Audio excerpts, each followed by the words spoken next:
coach Jay Woodcroft called it a seesaw battle that could have went either way. And on this night, it falls in favor of the Nashville Predators. 4-3 is the final as Alexander Carrier scores his second of the season in the extra frame. Tony Brar here alongside Jason Strudwick.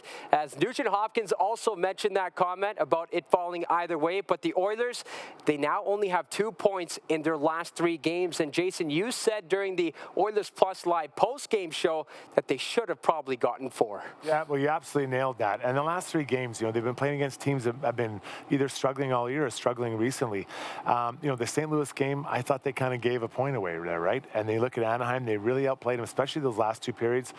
Couple little mistakes led to goals against it they couldn't overcome.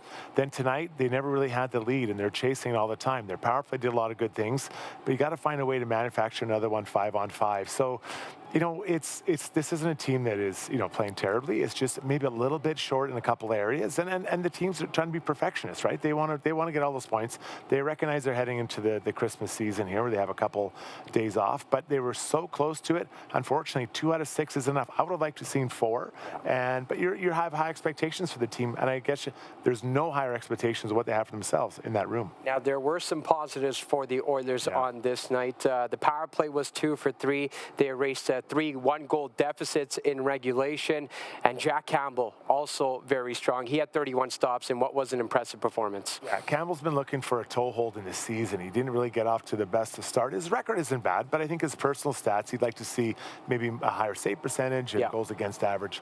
I thought last game we saw a little bit of it, but tonight I definitely thought he looked a lot bigger. As we were enjoying our romantic dinner together, he really looked big. I thought he looked bigger than normal. Sometimes when you're struggling as a goalie, you shrink down and you squeeze in, you don't want anything going through you. I thought he really stood up and looked taller than I've seen him in a long time. Think of Skinner, how big and tall he looks. So I think that's a really positive thing for not just Campbell, but for the Edmonton Oilers.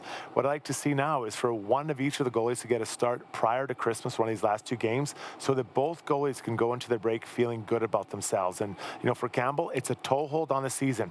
Make no mistake, for the Oilers to have success this year, they don't need 1 goalie. They need 2 goalies playing well throughout. You never know what's going to happen. So if they can get Campbell going and Skinner continues, that'll be something special for this group. Jack Campbell may have had an .886 save percentage on this night, but he had many of those stops in the high-quality variety. And at the end of the day, that's all you can ask for from your netminder. Just give yourself a chance to win the hockey game. All right, the third line also a big positive for this Oilers club. As Dylan Holloway was shifted over to center, you really liked his, Puljujarvi, and Fogel's game tonight. Well, they're very similar. All big guys. They can skate and can play a physical game. And what I'd love to see that third line develop into is a group of players that like to play hard below the top of the offensive zone circles. So that means you're holding on to pucks. And Jay said in the post game, they were good at holding on to pucks. And that's a skilled play. Dumping and chasing, you want to get it, then you hold on to that puck and you cycle the puck, feed it up to your D-men, and they can shoot, or you drive it off the wall and attack the net, and everyone crashes the net. And what happens is you build momentum. Then maybe it passes on to the next line that comes after you. So it was a great start, a great game 1 for that line. Now we know Ryan McLeod will come back at some time. We don't know when.